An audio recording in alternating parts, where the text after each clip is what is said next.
사춘기 자녀를 둔 부모님들께 오늘 이 시간 조용히 앉아 이 글을 읽고 계신 여러분의 마음이 어떤지 저는 조금은 알 것 같습니다. 아마도 지금 이 순간에도 방문을 닫아버린 아이 때문에 마음이 무겁거나 아침에 나눴던 짧은 대화가 자꾸 떠올라 가슴이 답답하실 수도 있겠지요. 괜찮습니다. 그런 마음 이상한 게 아닙니다. 부모가 된다는 것은 참 신비로운 일입니다. 아이가 태어나던 그날, 우리는 그 작은 생명을 품에 안으며 세상 무엇과도 바꿀 수 없는 기쁨을 느꼈습니다. 그리고 그때는 몰랐습니다. 이 아이가 자라면서 우리에게 웃음만 주는 게 아니라 때로는 깊은 침묵과 낯선 반항까지도 함께 안고 가야 한다는 것을요. 특히 사춘기라는 시기는 부모에게도 아이에게도 참 낯선 계절입니다. 어제까지만 해도 밝게 웃으며 이야기하던 아이가 오늘은 방문을 닫고 나오지 않습니다. 사소한 말 한마디에도 날이 서 있고 눈을 마주치는 것조차 피하려 합니다. 그럴 때마다 부모의 마음속에는 사랑과 걱정, 때로는 분노와 죄책감이 한꺼번에 밀려옵니다. 내가 뭘 잘못했을까? 어디서부터 이렇게 된 걸까? 그런 생각들이 밤늦도록 잠을 설치게 만들지요. 하지만 오늘은 그런 여러분께 성경이 건네는 따뜻한 말씀을 함께 나누고 싶습니다. 이 말씀들이 지친 마음에 작은 위로가 되기를 바라면서요. 성경 에베소서 6장 4절에는 이런 말씀이 있습니다. 아비들아 너희 자녀를 노엽게 하지 말고 오직 주의 교훈과 훈계로 양육하라. 이 말씀을 처음 읽으면 조금 당황스러울 수 있습니다. 자녀를 바로잡아야 하는데 그 과정에서 아이의 마음을 상하게 하지 말라니요. 이게 어떻게 가능한 일일까요? 사실 사춘기 아이들은 부모를 거부하는 것처럼 보이지만 실제로는 자기 자신을 다루지 못해 흔들리고 있는 상태입니다. 몸은 어른이 되어가는데 마음은 아직 따라가지 못하고 세상과 자기 자신에 대해 수많은 질문을 품고 있지만 그걸 어떻게 표현해야 할지 모릅니다. 그래서 때로는 공격적으로, 때로는 침묵으로 자신을 보호하려 하는 것이지요. 그럴 때 부모가 다른 아이와 비교하거나 같은 말을 반복해서 잔소리하거나 감정이 섞인 꾸중을 하게 되면 어떻게 될까요? 아이는 교정되기보다 마음의 문을 더 굳게 닫아버립니다. 성경이 자녀를 노엽게 하지 말라고 한 것은 아무 말도 하지 말라는 뜻이 아닙니다.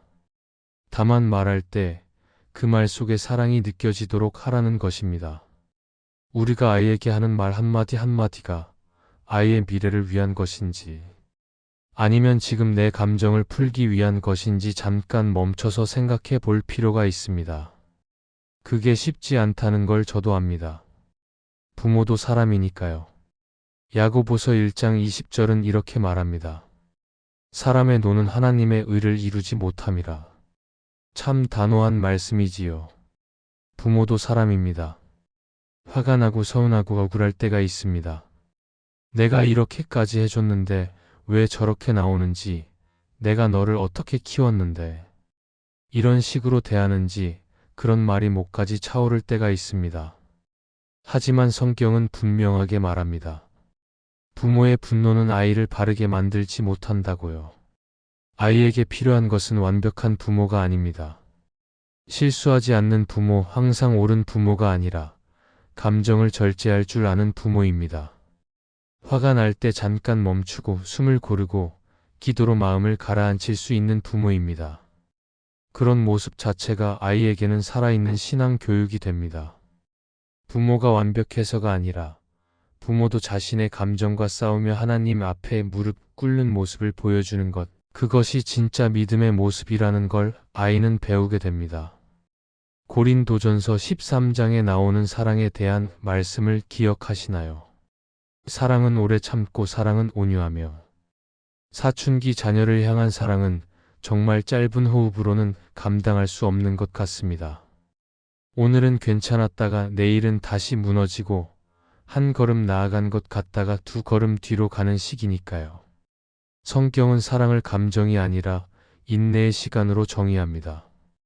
지금 느껴지는 그 뜨거운 감정보다 더 중요한 것은 시간이 지나도 여전히 그 자리에 있어주는 것입니다. 아이의 모습이 부모가 바라던 모습이 아닐지라도 하나님은 여전히 그 아이를 자라게 하고 계십니다. 보이지 않는 곳에서 우리가 알지 못하는 방식으로 말이지요. 부모의 인내는 그래서 단순히 참는 것이 아닙니다. 그것은 아이의 미래를 위한 가장 깊은 기도입니다. 지금은 이해할 수 없어도 언젠가 이 시간이 아이에게도 부모에게도 귀한 자산이 될 거라는 믿음으로 견디는 것입니다. 야고보서 1장 19절은 또 이렇게 말합니다. 사람마다 듣기는 속히 하고 말하기는 더디하며. 참 어려운 말씀입니다. 특히 사춘기 아이들은 말을 하지 않으면서도 사실은 누군가 들어주길 기다리고 있습니다. 해결책을 주기보다, 훈계를 하기보다 먼저 필요한 것은 그래 내 말은 여기까지구나 하고 들어주는 태도입니다. 부모가 말하기를 멈추고 귀를 열 때 아이의 마음은 조금씩 문을 엽니다. 우리가 하나님께 기도할 때를 생각해 보세요. 하나님은 우리에게 먼저 이래라 저래라 말씀하시기보다 우리의 기도를 들으시는 분이십니다. 우리의 답답함을, 우리의 아픔을, 우리의 서툰 고백까지도 다 들어주시지요. 부모도 그렇게 할 수 있습니다. 아이의 말이 이치에 맞지 않아도, 아이의 생각이 유치해 보여도 일단 들어주는 것입니다. 판단하지 않고, 평가하지 않고, 그냥 들어주는 것만으로도 아이는 이해받았다고 느낍니다. 베드로전서 5장 7절은 이렇게 말합니다. 너희 염려를 다 주께 맡기라 이는 그가 너희를 돌보심이라. 부모의 가장 큰 짐은 무엇일까요? 바로 자녀의 미래에 대한 염려입니다. 공부는 잘하고 있는지, 친구 관계는 괜찮은지, 진로는 어떻게 될지, 신앙은 제대로 자리 잡고 있는지 모든 것이 불안합니다. 하지만 성경은 그 무거운 짐을 부모 혼자 지지 말라고 말합니다. 부모가 할 수 있는 역할에는 분명한 한계가 있습니다. 아무리 사랑해도, 아무리 최선을 다해도 우리는 아이의 인생을 완전히 책임질 수 없습니다. 그리고 그래야 할 필요도 없습니다. 하나님은 부모보다 먼저 그 아이의 인생을 설계하신 분이십니다.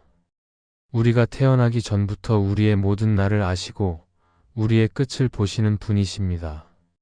그분께 염려를 내려놓을 때 부모의 얼굴이 부드러워집니다. 그리고 그 부드러움이 아이를 살립니다. 긴장하고 불안해하는 부모의 얼굴보다 평안한 부모의 얼굴이 아이에게는 더 큰 안식이 됩니다. 이사야 42장 3절에는 이런 아름다운 말씀이 있습니다. 상한 갈대를 꺾지 아니하며 꺼져가는 심지를 끄지 아니하시리니. 사춘기 아이들은 겉으로는 강해 보이지만 속은 쉽게 부러지는 갈대와 같습니다. 실수도 많이 하고 흔들리고 있고 자기 자신이 싫을 때도 많습니다. 하나님은 그런 존재를 다그치지 않으십니다. 오히려 더 조심스럽게, 더 부드럽게 다루십니다. 부모도 아이를 바로 세우려다가 아이의 마음을 꺾지 않도록 하나님의 방식을 배워야 합니다. 조금 느려도, 조금 부족해 보여도 아이의 존재 자체를 존중해 주는 것이 신앙적인 양육입니다. 완성된 모습이 아니라 자라가는 모습을 인정해 주는 것, 그것이 하나님이 우리를 대하시는 방식입니다.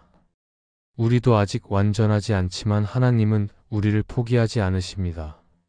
우리 아이들도 마찬가지입니다. 사춘기 자녀를 둔 부모는 자주 자신을 책망합니다. 내가 뭘 잘못했을까? 왜 이렇게 됐을까? 다른 부모들은 다 잘하는 것 같은데 나만 못하는 것 같고 이런 생각들이 끊임없이 마음을 괴롭힙니다. 하지만 하나님은 부모에게 먼저 말씀하십니다. 너는 이미 잘하고 있다고, 지금도 충분히 사랑하고 있다고요. 부모가 지쳐 무너질 때 아이를 세울 힘은 나오지 않습니다. 빈 그릇으로는 다른 그릇을 채울 수 없는 것처럼 상한 마음으로는 다른 마음을 치유할 수 없습니다. 그래서 오늘 이 말씀을 통해 부모의 마음이 먼저 회복되기를 바랍니다. 여러분은 나쁜 부모가 아닙니다. 부족한 부모도 아닙니다. 지금 이 순간에도 아이를 위해 고민하고 기도하고 최선을 다하고 있는 귀한 부모입니다. 아이의 사춘기는 사실 부모의 인생에서도 또 하나의 사춘기입니다. 이 시기를 지나며 부모 역시 더 깊어지고 더 성숙해집니다. 하나님은 부모와 자녀를 함께 자라게 하십니다. 아이만 크는 게 아니라 부모도 함께 성장하도록 이 시간을 허락하신 것입니다. 그러니 오늘도 아이의 마음보다 부모의 마음을 먼저 주님께 맡기십시오. 지친 마음, 상한 마음, 불안한 마음을 있는 그대로 하나님 앞에 내려놓으십시오. 하나님은 가정을 포기하지 않으시는 분이십니다. 지금 이 순간에도 여러분의 가정을 지켜보시며 때가 되면 회복시키실 것입니다. 조금 더디게 가도 괜찮습니다. 완벽하지 않아도 괜찮습니다. 중요한 것은 포기하지 않는 것, 사랑을 놓지 않는 것입니다. 그 사랑이 때로는 침묵으로, 때로는 기다림으로, 때로는 눈물 섞인 기도로 표현될지라도 말입니다. 오늘 밤 잠들기 전에 아이의 방문 앞에 잠깐 서 보십시오. 그리고 마음속으로라도 이렇게 말해 보십시오. 사랑한다고, 기다릴 게라고, 언제든 내가 문을 열면 여기 있을 게라고. 그 마음이 언젠가는 아이에게 닿을 것입니다. 하나님이 그렇게 하실 것입니다. 여러분은 혼자가 아닙니다. 하나님이 함께 하시고 같은 길을 걷는 수많은 부모들이 함께 있습니다. 오늘도 수고하셨습니다. 내일도 함께 걸어갑시다. 천천히 그러나 포기하지 않고요. 조금 더 길게 해줘 후 154춘기 자녀를 둔 부모님들께 오늘 이 시간 조용히 앉아 이 글을 읽고 계신 여러분의 마음이 어떤지 저는 조금은 알 것 같습니다. 아마도 지금 이 순간에도 방문을 닫아버린 아이 때문에 마음이 무겁거나 아침에 나눴던 짧은 대화가 자꾸 떠올라 가슴이 답답하실 수도 있겠지요. 혹시 오늘 아이와 또 다투셨나요? 아니면 말을 걸었는데 고개도 돌리지 않고 그냥 지나쳐 버려서 속상하셨나요? 괜찮습니다. 그런 마음 이상한 게 아닙니다. 잘못된 것도 아닙니다. 부모가 된다는 것은 참 신비로운 일입니다. 아이가 태어나던 그날, 우리는 그 작은 생명을 품에 안으며 세상 무엇과도 바꿀 수 없는 기쁨을 느꼈습니다. 그 작은 손가락, 보드라운 볼, 처음 들려주던 울음소리까지도 모든 것이 기적이었습니다. 그리고 그때는 몰랐습니다. 이 아이가 자라면서 우리에게 웃음만 주는 게 아니라 때로는 깊은 침묵과 낯선 반항까지도 함께 안고 가야 한다는 것을요. 특히 사춘기라는 시기는 부모에게도 아이에게도 참 낯선 계절입니다. 어제까지만 해도 밝게 웃으며 학교 이야기를 들려주던 아이가 오늘은 방문을 닫고 나오지 않습니다. 사소한 말 한마디에도 날이 서 있고 눈을 마주치는 것조차 피하려 합니다. 밥 먹었냐고 물으면 짜증스럽게 대답하고 숙제는 했냐고 물으면 귀찮다는 표정을 짓습니다. 그럴 때마다 부모의 마음속에는 사랑과 걱정, 때로는 분노와 죄책감이 한꺼번에 밀려옵니다. 내가 뭘 잘못했을까? 어디서부터 이렇게 된 걸까? 예전에 그 밝던 아이는 어디로 간 걸까? 그런 생각들이 밤늦도록 잠을 설치게 만들지요. SNS를 보면 다른 집 아이들은 다 부모와 잘 지내는 것 같고 다른 부모들은 다 현명하게 잘 키우는 것 같은데 나만 뭔가 놓친 것 같은 기분이 듭니다. 하지만 오늘은 그런 여러분께 성경이 건네는 따뜻한 말씀을 함께 나누고 싶습니다. 이 말씀들이 지친 마음에 작은 위로가 되기를, 그리고 내일을 향한 작은 힘이 되기를 바라면서요. 성경 에베소서 6장 4절에는 이런 말씀이 있습니다. 아비들아 너희 자녀를 노엽게 하지 말고 오직 주의 교훈과 훈계로 양육하라. 이 말씀을 처음 읽으면 조금 당황스러울 수 있습니다.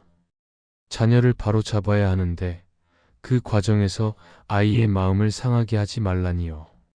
이게 어떻게 가능한 일일까요? 잘못된 행동은 고쳐줘야 하고 올바른 길로 인도해야 하는데 그러면서도 아이를 노엽게 하지 말라니 참 어려운 주문처럼 느껴집니다. 사실 사춘기 아이들은 부모를 거부하는 것처럼 보이지만 실제로는 자기 자신을 다루지 못해 흔들리고 있는 상태입니다. 몸은 어른이 되어가는데 마음은 아직 따라가지 못하고 세상과 자기 자신에 대해 수많은 질문을 품고 있지만 그걸 어떻게 표현해야 할지 모릅니다. 감정은 롤러코스터처럼 오르락내리락하고 어제의 생각과 오늘의 생각이 다르고 자기가 원하는 게 뭔지도 잘 모를 때가 많습니다. 그래서 때로는 공격적으로, 때로는 침묵으로 자신을 보호하려 하는 것이지요. 그럴 때 부모가 다른 아이와 비교하거나 같은 말을 반복해서 잔소리하거나 감정이 섞인 꾸중을 하게 되면 어떻게 될까요? 아이는 교정되기보다 마음의 문을 더 굳게 닫아버립니다.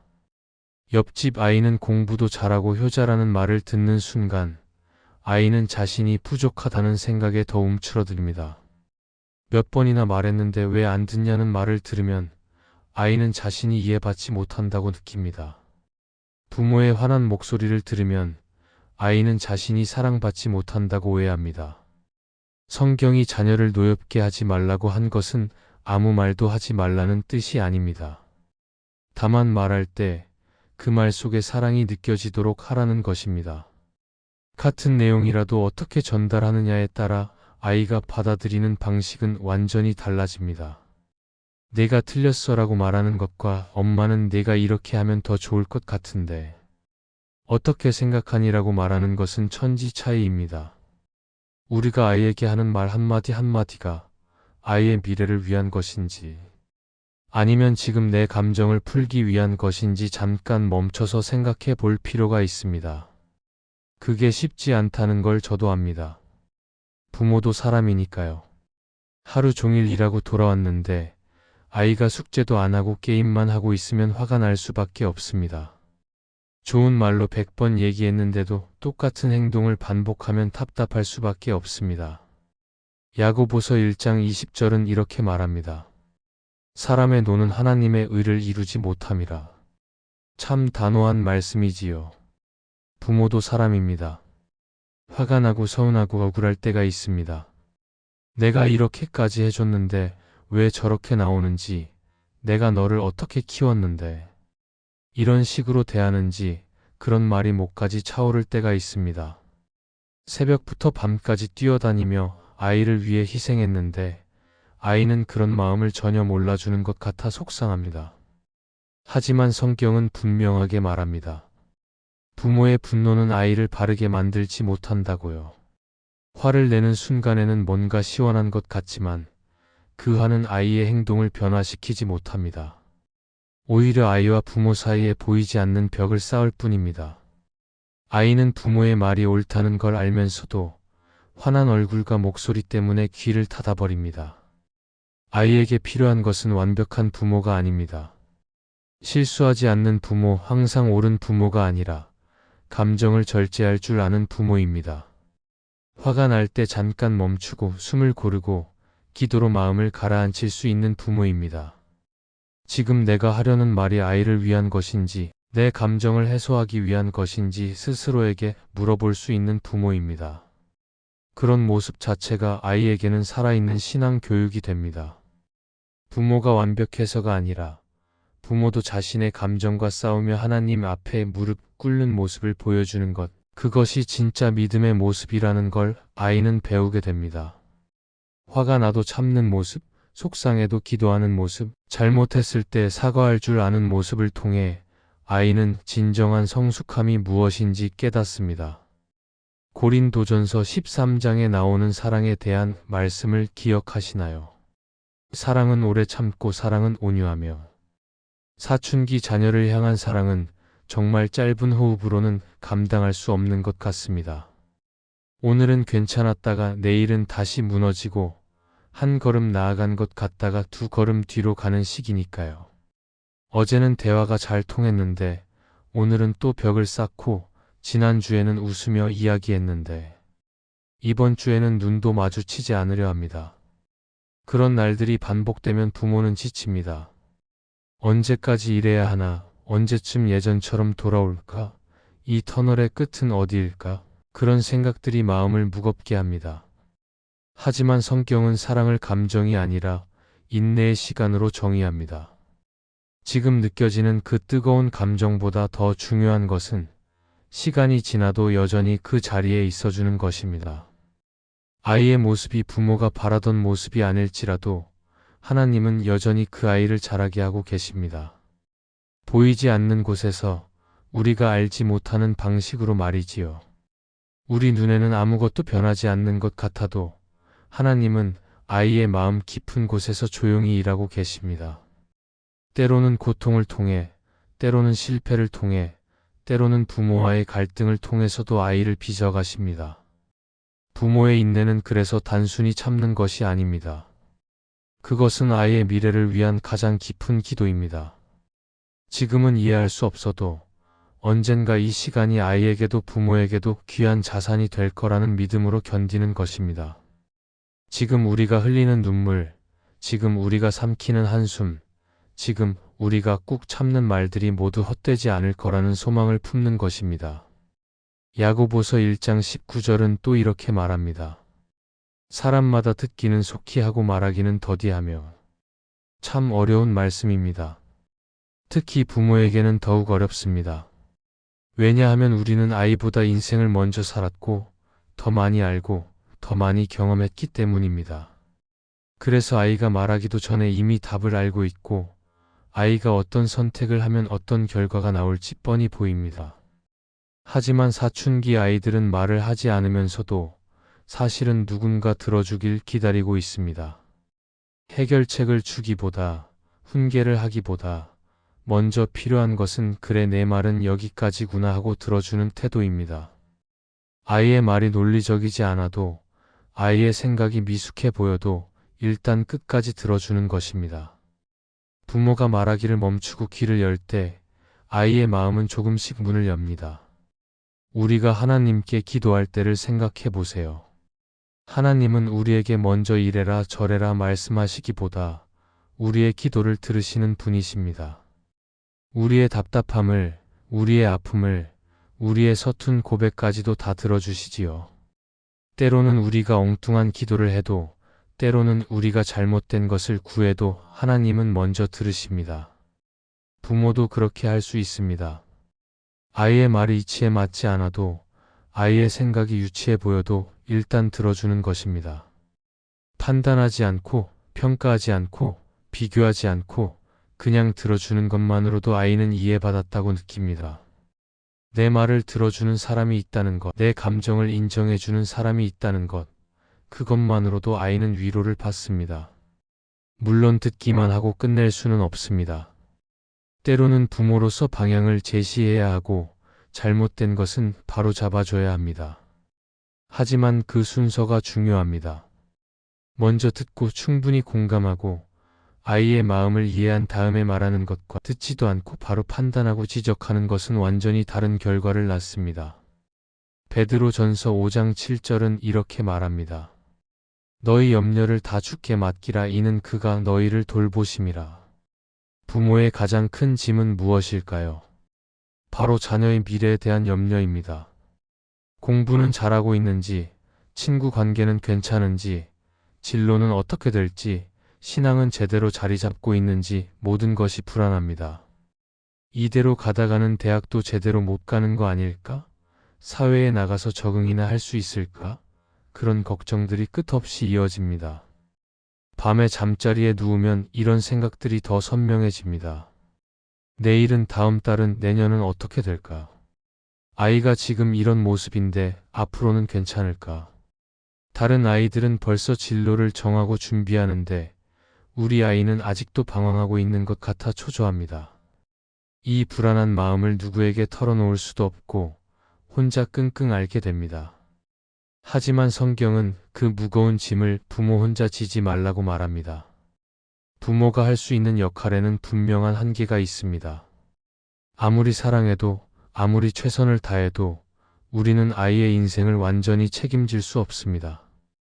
그리고 그래야 할 필요도 없습니다. 아이의 인생은 궁극적으로 아이의 것이고 하나님의 것입니다. 하나님은 부모보다 먼저 그 아이의 인생을 설계하신 분이십니다. 우리가 태어나기 전부터 우리의 모든 날을 아시고 우리의 끝을 보시는 분이십니다. 아이가 어떤 길로 가야 하는지, 어떤 사람이 되어야 하는지, 어떤 소명을 감당해야 하는지 이미 다 아십니다. 우리는 그저 그 과정에서 함께하도록 허락받은 동행자일 뿐입니다. 그분께 염려를 내려놓을 때 부모의 얼굴이 부드러워집니다. 그리고 그 부드러움이 아이를 살립니다. 긴장하고 불안해하는 부모의 얼굴보다 평안한 부모의 얼굴이 아이에게는 더 큰 안식이 됩니다. 부모가 여유를 가지면 아이도 숨을 쉴 공간이 생깁니다. 부모가 조급해하지 않으면 아이도 자기 속도대로 갈 수 있습니다. 물론 염려를 내려놓는다는 게 쉬운 일은 아닙니다. 어떻게 내 자식에 대한 걱정을 하지 않을 수 있겠습니까? 하지만 여기서 말하는 내려놓음은 무관심이 아닙니다. 포기도 아닙니다. 오히려 더 깊은 신뢰입니다. 내가 할 수 있는 최선을 다하되 그 결과는 하나님께 맡긴다는 것입니다.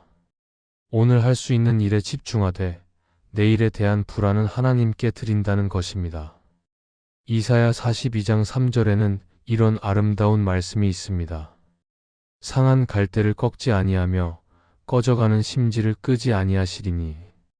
이 말씀을 묵상할 때마다 하나님의 세밀하고 부드러운 손길이 느껴집니다. 하나님은 강하고 완벽한 사람만 사용하시는 분이 아닙니다. 오히려 연약하고 부러질 것 같은 존재를 더 조심스럽게 다루십니다. 사춘기 아이들은 겉으로는 강해 보이지만 속은 쉽게 부러지는 갈대와 같습니다. 실수도 많이 하고 흔들리고 있고 자기 자신이 싫을 때도 많습니다. 거울을 보며 외모에 대해 고민하고 친구들과 비교하며 열등감을 느끼고 미래에 대해 막연한 두려움을 가지고 있습니다. 하지만 그런 속마음을 부모에게 쉽게 드러내지 못합니다. 하나님은 그런 존재를 다그치지 않으십니다. 오히려 더 조심스럽게, 더 부드럽게 다루십니다. 상한 갈대가 완전히 부러지지 않도록 받쳐주시고 꺼져가는 심지가 완전히 꺼지지 않도록 바람을 막아주십니다. 부모도 아이를 바로 세우려다가 아이의 마음을 꺾지 않도록 하나님의 방식을 배워야 합니다. 조금 느려도, 조금 부족해 보여도 아이의 존재 자체를 존중해주는 것이 신앙적인 양육입니다. 완성된 모습이 아니라 자라가는 모습을 인정해주는 것, 그것이 하나님이 우리를 대하시는 방식입니다. 우리도 아직 완전하지 않지만 하나님은 우리를 포기하지 않으십니다. 우리가 실수해도, 우리가 넘어져도, 우리가 잘못된 길로 가도 하나님은 기다려주시고 다시 일으켜주십니다. 우리 아이들도 마찬가지입니다. 때로는 아이가 실패를 경험해야 할 때도 있습니다.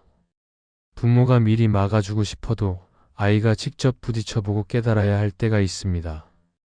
그런 순간에 부모의 마음은 너무나 아픕니다.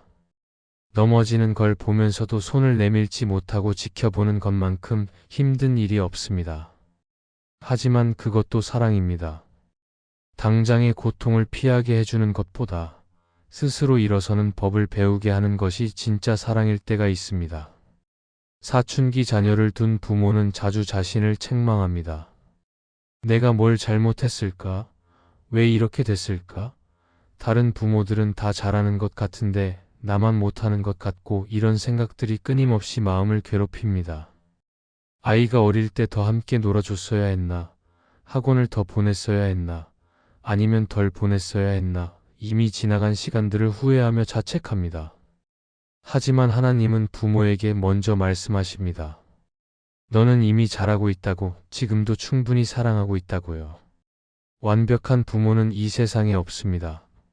모든 부모는 나름대로 최선을 다하며 살아갑니다.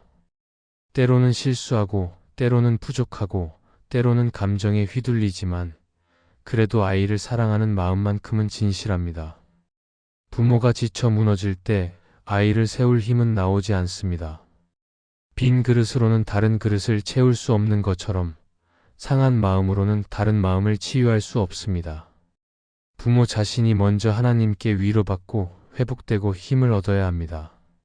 그래야 아이에게도 줄 수 있습니다. 그래서 오늘 이 말씀을 통해 부모의 마음이 먼저 회복되기를 바랍니다. 여러분은 나쁜 부모가 아닙니다. 부족한 부모도 아닙니다. 지금 이 순간에도 아이를 위해 고민하고 기도하고 최선을 다하고 있는 귀한 부모입니다. 이 글을 읽고 있다는 것 자체가 여러분이 포기하지 않았다는 증거입니다. 아이의 사춘기는 사실 부모의 인생에서도 또 하나의 사춘기입니다. 이 시기를 지나며 부모 역시 더 깊어지고 더 성숙해집니다. 하나님은 부모와 자녀를 함께 자라게 하십니다. 아이만 크는 게 아니라 부모도 함께 성장하도록 이 시간을 허락하신 것입니다. 아이를 통해 우리는 인내를 배우고 겸손을 배우고 조건 없는 사랑이 무엇인지 배웁니다. 생각해보면 우리도 한때는 부모를 힘들게 했던 사춘기 시절이 있었습니다. 우리 부모님도 우리 때문에 밤잠을 설치고 걱정하고 속상해 하셨을 것입니다. 하지만 그때는 그걸 몰랐습니다. 이제야 부모가 되어 그 마음을 조금 이해하게 됩니다. 우리 아이들도 언젠가는 그렇게 될 것입니다. 자기가 부모가 되었을 때, 그때서야 지금 우리의 마음을 이해하게 될 것입니다. 그러니 오늘도 아이의 마음보다 부모의 마음을 먼저 주님께 맡기십시오. 지친 마음, 상한 마음, 불안한 마음을 있는 그대로 하나님 앞에 내려놓으십시오. 하나님은 가정을 포기하지 않으시는 분이십니다. 지금 이 순간에도 여러분의 가정을 지켜보시며 때가 되면 회복시키실 것입니다. 우리 눈에는 보이지 않아도 하나님은 조용히 일하고 계십니다. 조금 더디게 가도 괜찮습니다. 완벽하지 않아도 괜찮습니다. 중요한 것은 포기하지 않는 것, 사랑을 놓지 않는 것입니다. 그 사랑이 때로는 침묵으로, 때로는 기다림으로, 때로는 눈물 섞인 기도로 표현될지라도 말입니다. 아이는 지금 당장은 모를 수 있지만 언젠가는 알게 될 것입니다. 자기를 향한 부모의 사랑이 얼마나 깊고 넓었는지를요. 오늘 밤 잠들기 전에 아이의 방문 앞에 잠깐 서 보십시오. 그리고 마음속으로라도 이렇게 말해 보십시오. 사랑한다고, 기다릴게라고, 언제든 내가 문을 열면 여기 있을게라고. 설령 아이가 듣지 못하더라도 괜찮습니다. 그 마음이 하나님께 닿으면 하나님이 때가 되었을 때 아이의 마음에 전해주실 것입니다. 여러분은 혼자가 아닙니다. 하나님이 함께 하시고 같은 길을 걷는 수많은 부모들이 함께 있습니다. 지금 이 시간에도 전국 곳곳에서, 세계 곳곳에서 사춘기 자녀를 둔 부모들이 같은 고민을 하고 같은 기도를 하고 같은 눈물을 흘리고 있습니다. 우리는 같은 터널을 지나가고 있는 동행자들입니다. 그리고 이 터널에는 분명 끝이 있습니다. 지금은 깜깜하고 언제 끝날지 모르겠지만 반드시 빛이 보이는 순간이 옵니다. 그때가 되면 아이는 다시 부모에게 다가올 것입니다. 어른이 된 목소리로, 성숙해진 마음으로 그때는 미처 하지 못했던 말들을 건네올 것입니다. 엄마 아빠 그동안 고생 많으셨어요. 그때는 몰랐는데 이제는 알 것 같아요. 사랑해요. 그날을 기다리며 오늘도 한 걸음씩 나아갑시다. 천천히 그러나 포기하지 않고요. 하나님이 함께 하시니 우리는 이길 수 있습니다. 오늘도 수고하셨습니다. 내일도 함께 걸어갑시다. 오늘 이 말씀이 지친 부모의 마음에 작은 위로가 되었다면 지금 이 순간 이 영상을 마음에 담아두세요. 그리고 같은 길을 걷고 있는 또 다른 부모에게도 이 위로를 조용히 나눠주세요. 구독과 좋아요는 한 가정을 향한 기도가 됩니다.